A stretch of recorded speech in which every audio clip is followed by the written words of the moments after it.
64% of Gen Z would come to church this weekend if they were invited by a friend or a family member. If me as the pastor does not bring people into our community, how can I expect anybody else to do it?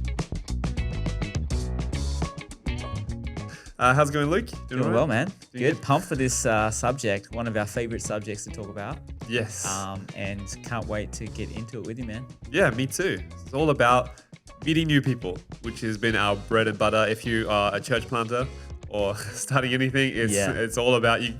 No one's going to come unless you meet them and invite them. Exactly. So, pretty basic, but let's start in the beginning. So what does that mean to you, meeting new people and that whole process? Cool. So Matthew chapter 28, verse 18, a key scripture for our church, our Future Church, but also I think it's key scripture for everyone, right? I think most churches have this verse as a key verse in their church. And you got that verse? You want to read it? Yeah, sure. Yeah. So you guys know this, but let's... Everyone knows it, but it's from the NIV, verse 18. Then Jesus came and said to them, "All authority in heaven and on earth has been given to me. Therefore, go and make disciples of all nations, baptizing them in the name of the Father, the Son, and the Holy Spirit, and teaching them to obey everything I have commanded you. And surely I am with you always until the very end of the age." Amazing. I just love this verse. It's a life verse for any church planter, any one who's trying to reach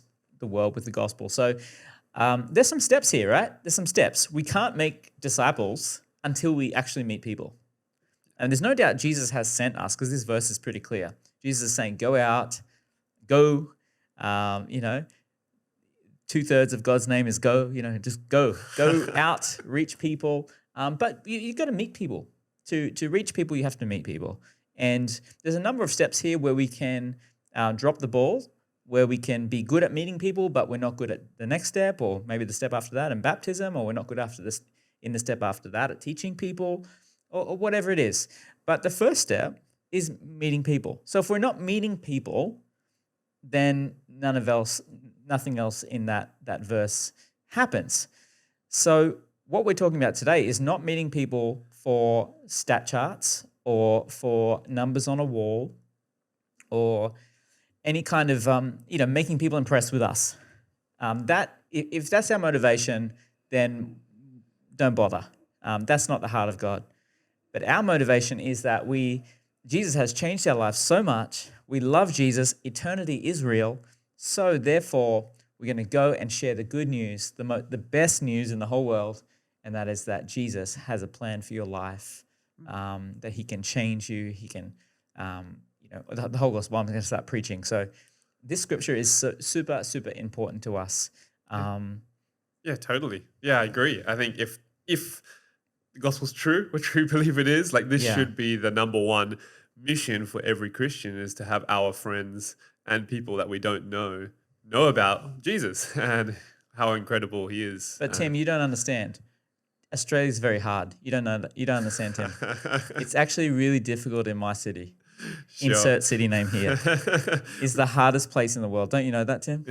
We've definitely heard that a few times in our pastoring time. Newsflash, guys. In every city I have ever been to, pastors have told me this is the hardest city in the world. Definitely. We went on a trip to Alabama in America, and which is I think they say it's the buckle of the Bible Belt. Pretty much. We were playing a game called Find a Non-Christian. It was tough. It's difficult. But I think God spoke to me strongly there that one soul in Alabama is just as important as one soul in Brisbane and one soul in Japan or wherever. And I remember having that moment thinking, it's not about the numbers, it's about people. So if numbers represent people, then that's what it's about. But yeah, I think, come on, anywhere is difficult as you want to make it. And we've decided early days, we're never going to blame the city. Yeah. We're never going to blame the culture. We're never going to make excuses for not reaching people. Wherever we are, God has called us to be a part of the Great Commission, to reach people. The first night I came to Osaka, I remember I stayed at a pastor's house at their church, which was house church, because we didn't have anywhere to stay. I think this was like a week before maybe a month before you arrived. And I remember that night, the pastor looking at me and saying, Osaka young people have black hearts and they will never receive the gospel. Wow. I mean, that was not a very good encouragement to a young 21-year-old church planner. But immediately in my heart, I was prepared for that. I was prepared for him to say that. Obviously, because there hadn't been a lot of breakthrough, I knew that would be the attitude. So I prepared my heart for it, and I just immediately smiled, bowed like a good Japanese person, and I just refused to accept it in my heart. Classic Aussie. Well, if this is the hardest place, then this is exactly where I want to be. So and then we baptized 2 girls the next week, and I sent a picture to that pastor. Not triumphant, just like encouraging him. No, they're actually not full of black hearts, and they're actually not hard. They're very, very open. I asked the pastor in response to what he said to me, how many young people have you met recently? And he told me, none. I've met none. And so that was enough for me to hear, because he was making a judgment about the condition of other people. He was judging other people that he had not even met. And I feel like that's, as Christians, what we do. When we don't invite someone, when we don't share with other people, basically what we're doing is we're saying no for them. We're not giving them even a chance to say no. They can say no if they want, but please don't say no for people. I mean, that's not even giving them a chance. So this is a different mindset, guys. Wherever we go, I just believe there's going to be many, many people who are open right now. And we know this is true because I'm just looking right now at the McCrindle Research Group from Australia talking about young Australians. This was a study done in last year, 2021. Cool. It's 1,000 young people. And it says here that 64% of Gen Z would come to church this weekend if they were invited by a friend or a family member. Come on, somebody. 64%. 64%. And, Wow. and about half of those said they'd be extremely excited to go to church this weekend if somebody invited them, a friend or a family member. Wow. And this is my experience, guys, that people are open to community. Don't believe the media. Don't believe the hype, or don't believe the negative one person you met on the street who's anti-God. Most people in this study, this is not a Christian study, this is a secular study, said they were open to God and they were open to coming to church. That's a fact. So why is it, do you think, that people maybe don't invite a friend? Or if this is the statistics, why do you think Christians hold back from giving the invitation? Maybe we're not meeting people, mate. Right. I think it's easy to live in a bubble, isn't it? Yeah, definitely. Like if you have all the friends you need, all your friends are Christians, you don't actually need to meet any new people. Yes. I've got enough of my own troubles. I mean, I'm just trying to make my own mess work. Here's an interesting one. In that same study, 62% of Australians, this is all Australians, 62% of all Australians said that they felt like kindness and engaging people that you do not know on the street, saying hello to people, engaging people you do not know, was extremely important to protecting Australian culture. Yeah, wow. Especially in the pandemic. Wow. So here's what it is. The world is saying, meet new people. This is really important. But the church is saying, we've got enough of our own problems. Let's stay in the bubble. Right? Right, yep. I'm not pointing fingers here because we've all done this. I've slipped into this mindset and I've got enough of my own problems. I can't say hello to someone new. I don't have space for somebody new. I'm sure you felt like that. Oh, definitely. And, living in Japan, where most of the people I know are not Christians, we can, get tired or be like, oh, another new person, or try again. Or maybe it's also the rejection, another rejection. Right. And just, it's so easy to slip into the bubble, especially in the last 2 years of the pandemic, where it's like, oh, okay, maybe, I have my online bubble, which is even tighter and even Right. smaller. So I think that, yeah, that's really true. And I guess how do we as Christians, how do we break out of that? Yeah, I That think that little we need to bubble? talk about that. But here's my experience is it's much easier to go deeper in theology than it is to talk to new people. Right. That's true. Yeah. Yeah, definitely. I know this. And I'm talking from two people here who love theology. Yeah. I mean, I'm reading theology books pretty much every day. I just love it. I'm a bit of a nerd for theology. But it's much easier just to get into that than it is to reach out and share my faith. My heart's pounding every time I share my faith. And this is probably a strength for me, but I'm still nervous every time I share my faith. And Even it's you? easier. Yeah, even me. As being Absolutely. being a pastor and Yes. probably shared the gospel with Yes. thousands, maybe tens of thousands of people. Yep. That's You right. still feel nervous. Yes, Right. every time. Because I know it's important. And I know every time I do, there's a chance that I could feel personally rejected, even though I know it's not personal. But I do feel that. And if you get a couple of disappointments in a row, it's easy to pull back. Yeah, that's true. What I've found is say, let's call it evangelism or meeting new people. It's a confidence sport, right? The more you do it, the more confident you become. The less you do it, the less confident you become. It's a confidence sport. Yeah. I don't mean that it's a game. I just mean the practice of it makes you more confident. Yeah, definitely. Yeah. Definitely. And this is, yeah, I think that's so true. And we're pretty different people, but as someone who Luke's more of an evangelist, that's probably one of your strengths, would you say? Right. I'm probably more pastoral. It's more caring for people.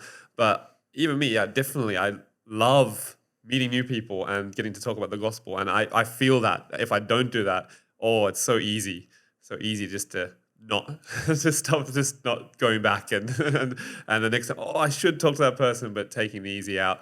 And I think, yeah, I really felt that for me and my personality as well. I need to keep meeting new people, and it definitely is an upward spiral. Wow. Sure. Yeah, I love that. That's awesome, man. Right. So there's two sides to this. I want to talk about two things. If you want to start bringing new people, there's two things that we need to consider. One of them is, do you trust your church? That's a big one. Yeah. It's a big one. It's a big one. Yeah. Who's ever brought someone to church and then on that Sunday, something weird has happened at church? Yes. My hand is up. Yeah. Me as It's well. happened, Definitely. right? And Yeah. you are just like dying inside. For Sister Super Prayer is going to come and try to pray and prophesy over your friend. Something weird's going to happen. And you're just dying inside knowing you've spent the last couple of months sowing seeds, getting this person ready to come to an environment they've never been to before and they're probably a bit shy to be in. And now something weird's going to happen. How likely are you to bring a friend next week? Sure. Yeah, obviously. Not so much. Not so much. Sure. Yeah. Not so much. So church that is not used to having a lot of new people often becomes very inward, right? Yes. Definitely. We always say this, small groups without new people often become strange and often start fighting with each other because it becomes very inward focused. And we start looking, instead of focusing on our mission, we actually start focusing on each other's problems. Yeah. And I've seen that over and over throughout the years. So it's easier to delegate evangelism to a guest preacher than it is to have a church that's ready to have new people every week. Yes. That's easier. And I think that's something that needs to change. That's something we've never really had here, because it's really been, I feel like we've built a lot of trust with the church to know that if you bring a friend to our church this Sunday, they're going to have a good experience as far as it is on us. They're going to get an amazing welcome, a 5-star welcome, a 5-star guest experience. Definitely. They're going to get preaching that is very relatable without all of the religious jargon. They're going to get a worship experience that is pretty inclusive and easy to access for someone who doesn't even know God but maybe is seeking. The the leaders are going to be really down to earth and friendly. And I think that's huge. You're probably gonna meet a leader. That new person will be able to meet the pastor in a lot of ways, Sure. or one Sure. of the leaders. That's almost a guarantee. Like Sure. they're not I, hidden and I'm pretty sure that we would meet every new person that comes to church. yes, yeah, That was always a goal for me in every service. Meet every new person. And we come from churches where you have sometimes or regularly 20% of the people in the room are new people. yeah, yeah. But we're meeting every new person.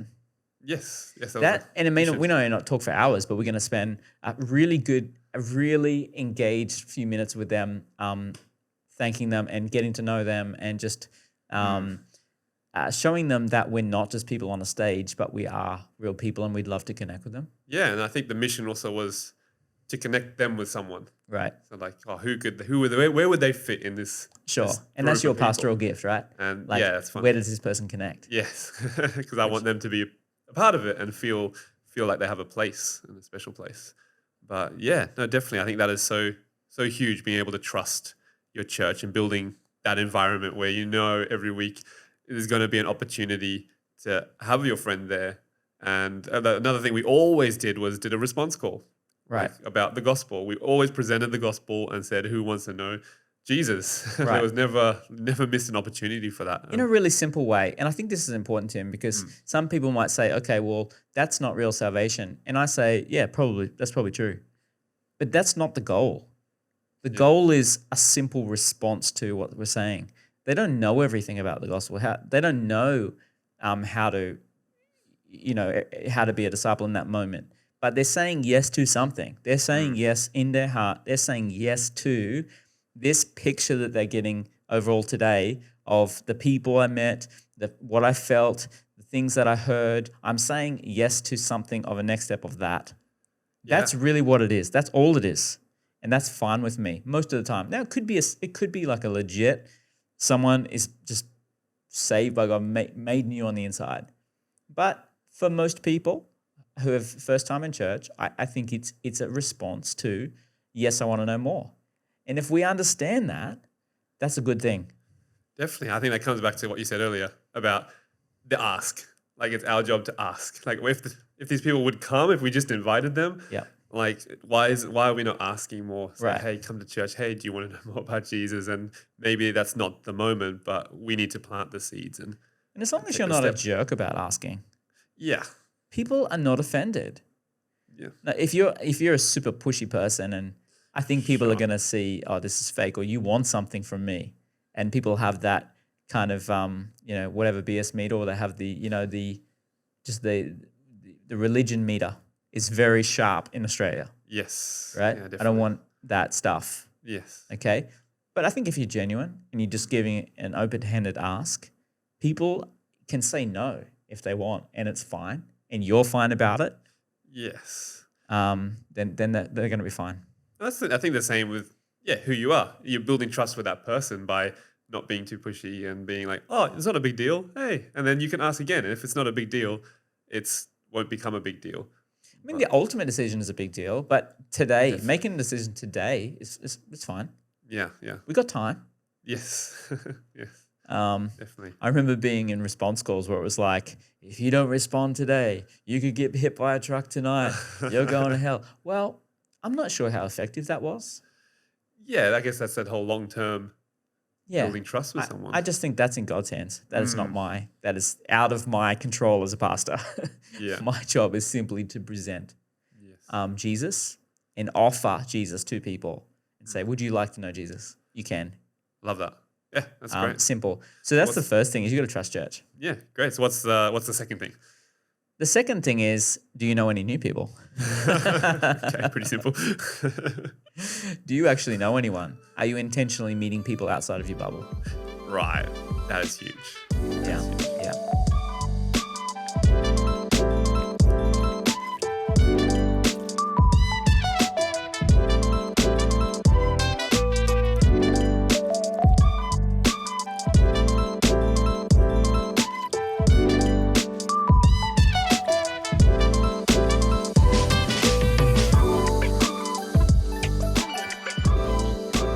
So leading the church for decades, like we had like, I didn't want to come to church 5 years ago, but a lot of things happen in my life, and I remember that you invited me to church. There's so many stories like that. So I think that's true. Don't be discouraged when someone says no or not interested, because that can change anytime. Yeah, that's true. I have this girl's story that I met her like at one point in another city in church, and then she just came once, but I got her contact, so I kept inviting her to church for 4 years. So I was looking back my what's it called? Messenger's history, and I invited her that year, and then she didn't reply. And then I messaged her again next year, and she didn't reply. And then the third time when I messaged her, she said, okay, I might come. Wow. And then she came to church and she got saved, and she's got this amazing story of meeting God and changed her life like completely. Wow. And now she got married, and now she's expecting a baby this month. And so you never know when she replies, when your friend replies. And I'm just impressed that you remembered every year to invite her. It's crazy. I can't remember doing it, but I was just looking at the history, and then somehow I think God put her in my heart. And I just did it like for 3 years. So I think it's true. Sometimes we randomly remember someone or someone comes into our mind, and that could be sometimes that God is telling us, oh, just send them a message.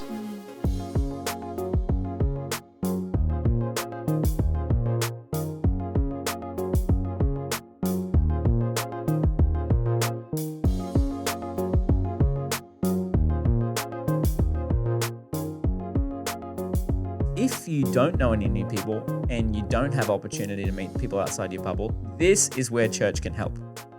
Yep. This is where we can create programs to help you to engage new people.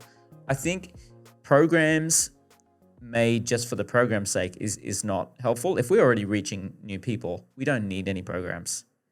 But if we are not meeting new people, then this is where programs can help. Yeah, great. So maybe just going back, I know this is a future podcast, but going back, what kind of like innovations have we made or you've made in the past to meet people in a new environment? Like when we came to Japan, we literally knew no one, had no friends. So what kind of innovations were made then just to meet people? I stumbled upon a website called Meetup. Meetup is basically an online community website where groups of communities can organize, and the Meetup website does a lot of the work for you. Basically finds people that may be interested in your interest group, your community, and adds them into the group. And then they become part of the group where you can invite them to events. So we were basically doing these events 15 minutes. These events would end 15 minutes before every service that we did. Right. And they were in the building.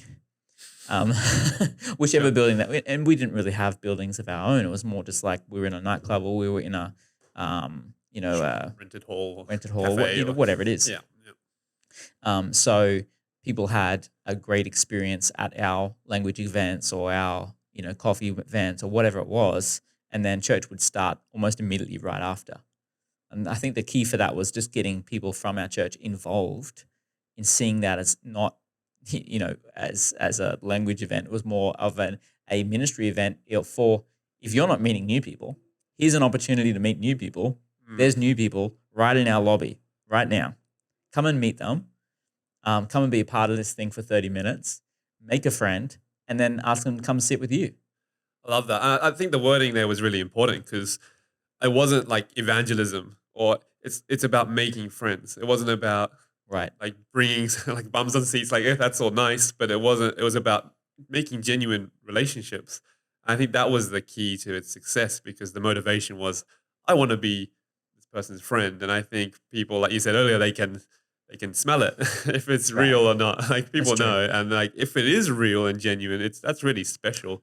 And most of the people, for us, where we were way more than half would come to the service of new people. Right. And I think it was because it was like, oh yeah, this person really connected with me. It wasn't just like they were ticking off their to-do list for the day. And I think that's a huge part of those kind of events, that culture. Sure. Yeah, it's Sure. real. So can we talk a little bit about Sundays? Sure. Yeah. Yeah. So, I guess how do Sundays need to look Right. for new people to want to come? What's the purpose of Sunday for a church? Because there's different philosophies here. Not saying it's right or wrong, but there's different ways of thinking about what Sunday for.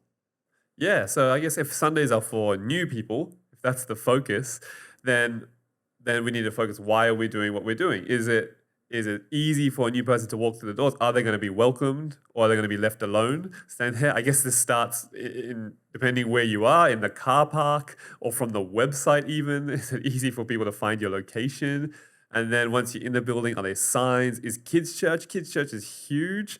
Is that simple to find? Is it friendly? Is it safe for a new family? I think that is very important as a Right. parent. Does this look safe? Are there scissors lying around on the floor? Are the kids going wild? Are the check-ins easy? And I mean, you can just go on Worship and go on. songs. Are you using worship songs that are just full of Christian language that nobody would understand unless they were a 3rd century poet? Yes. You could if you want, They're but good songs. but new people are just not going to get it. That's it. And I think, sometimes we find we're attached to the songs we grew up with, but there's always a new generation of songs and of simple songs that really speak to people. So, like, just looking at the lyrics is a really basic starting point. This goes into preaching philosophy. Yes, yeah. I mean, Sunday preaching philosophy. You could do other times. Maybe a Wednesday night is a deeper teaching. Maybe a podcast, deeper teaching. But Sunday morning, prime time, new person. If that's the goal of Sunday, new people and celebrating together and getting new people, are you geared for that? Sure. When you're preaching? Sure. Are they lost in the message? Are you going to preach for an hour? Yeah. If you're going to preach for an hour, you better be good. You better be really, really good, man. It's Like, true. I'm not It that is true. good. It is true. So we won't be preaching for an hour. I'm not that good. Sounds good. There's not a lot of passages that I listen to for over an hour.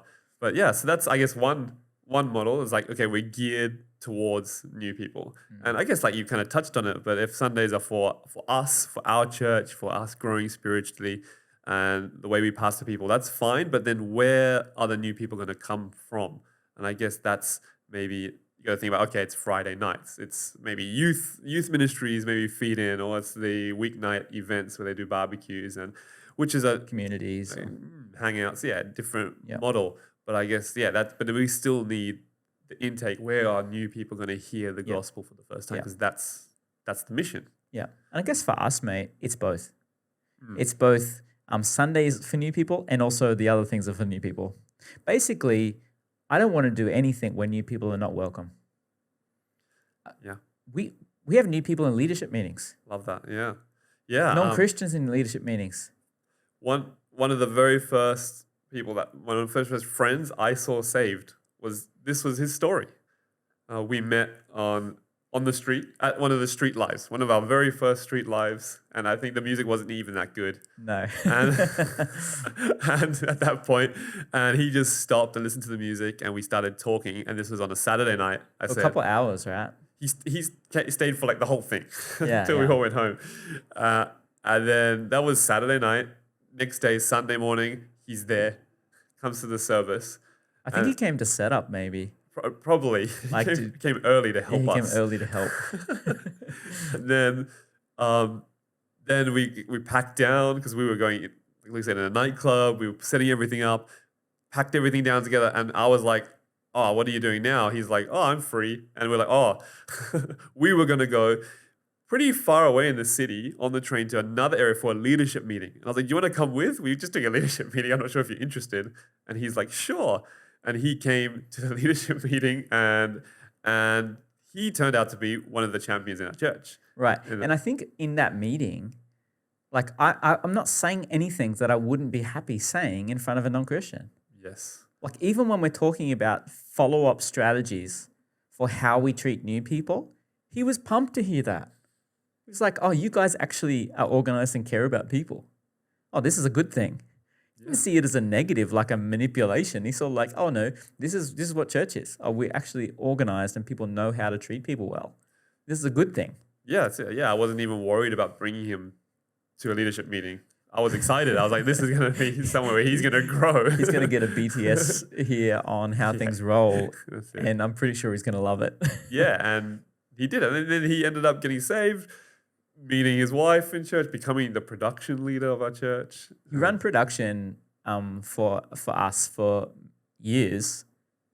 Still a production leader, like an incredible guy. He's got his dream job in production now in the city, doing exactly what he did for church. Amazing. It's just an amazing story, but it's just a mindset. Yes. I want new people to be welcomed in every environment that we have. And I think this is just the way that Jesus rolled, guys. Yeah, that's true. The disciples were constantly trying to create me time space with Jesus. Like, I think we need a team meeting, team rally. Let's get all the team together, Jesus. We need some special time. And Jesus is like, no, let's look after the people around us.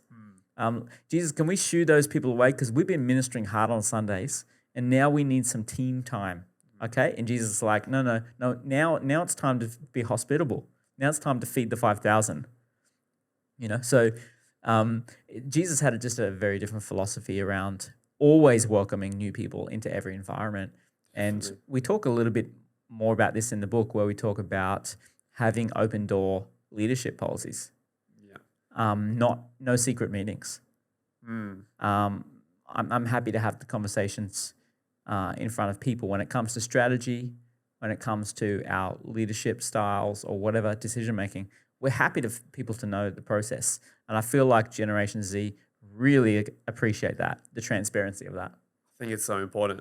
I mean, people will give the church a little bit of leeway, saying, oh, you have your meetings. But I think when it's all open door, it just builds so much trust. Right. Even especially with new people. Because I think everyone already has their own ideas of what the church is and what it's like. But if they say, oh, wow, this is really open and transparent, that's just a big yes. I think, okay, that's a great first step to building trust with them.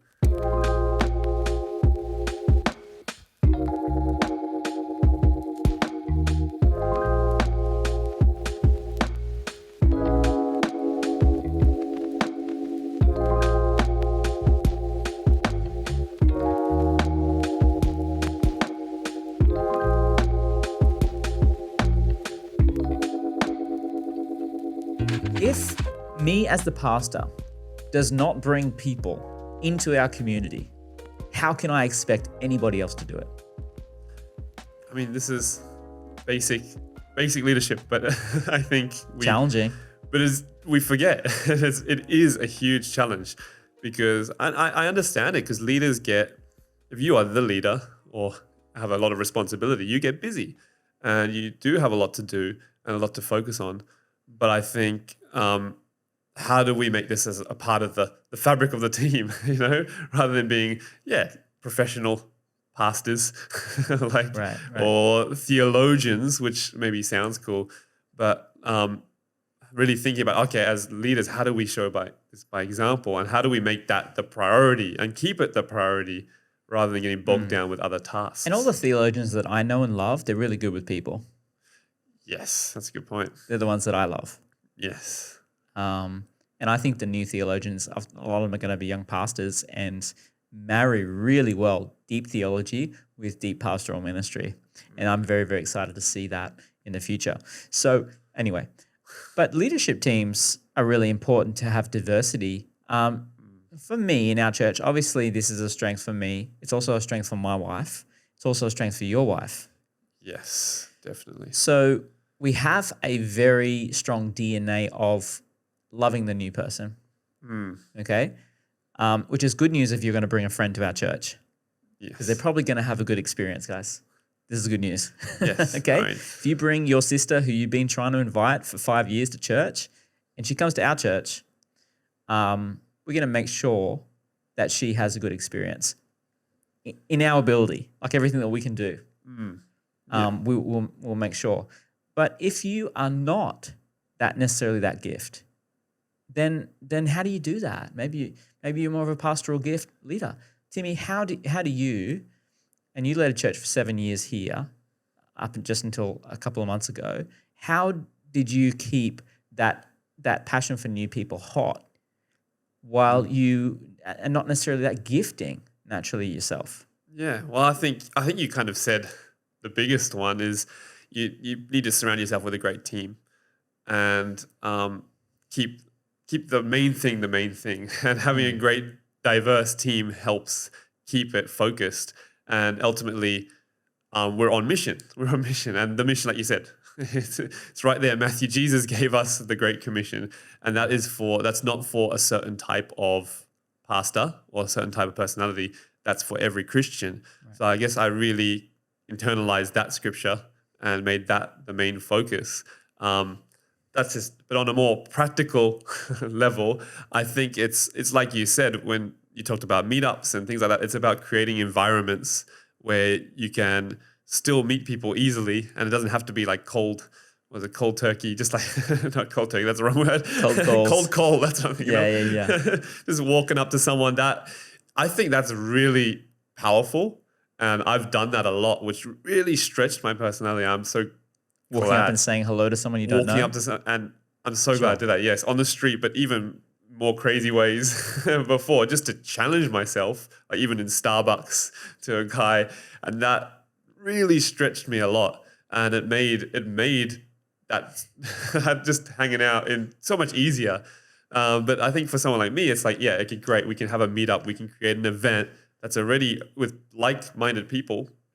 Like we've done photography events, and just like a bunch of photographers, or soccer, all these different hobbies, and it's so easy to connect with people. So I think for different personalities, you need to be a little bit more strategic, maybe, and make a plan. But it's important that you make the plan and build it around your strengths and your interests. And I think it makes it so easy and so enjoyable. It doesn't have to be a painful experience. Definitely. So, and Jesus mostly did his, like community stuff. He did it in groups. Most of his, like, you talk about his parties and where he really spoke into people's lives powerfully. He had groups of people around him. It was really inviting them into community. So this is not a lone star sport, really. We've got to do this together. Yeah. It's a team sport. I always say church is a team sport. We're doing this together. And it's really important to have that around you. And for me, as that more outward focused leader, I'm so just blessed and so thankful to work with you, Tim, because you bring so much of that next step. That, we talk about go, make disciples.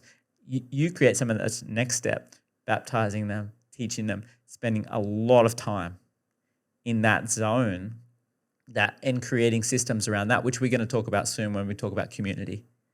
Just super important, because it cannot be evangelism but no community, because we're evangelizing them into community, into the church, which is the best community in the world. So we need to talk about that next. That's going to be on the next podcast. Looking forward to it. So we're pretty excited. But that's the exact same reason why I wanted to partner with you, is because of different gifting. And I understand, really this is so important, reaching out and having a team of people around me that are just so excited and passionate about reaching people for Jesus, because really that's what drives me as well. And I think it's the same reason. I don't want to stop. I don't want to create a bubble. That's not my goal.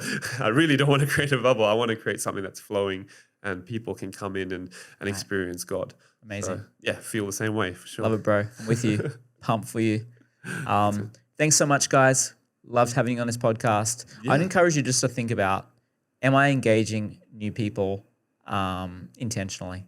And what environments do we have that are made to engage new people intentionally? And if there are none, I think it's good to pray about, think about, strategize around. God will give you creativity around reaching people. I can guarantee you that. Definitely. And you have strengths, specific strengths and different aspects that God has given you to reach certain types of people. Introvert, extrovert, it don't matter. No, definitely not. Yep. Yeah. So we're praying that we're going to just see so many people in Brisbane meet Jesus. Yeah. That's why we're coming. Yeah, definitely. So believing for it. Can't wait to see you guys in the next episode. See you soon.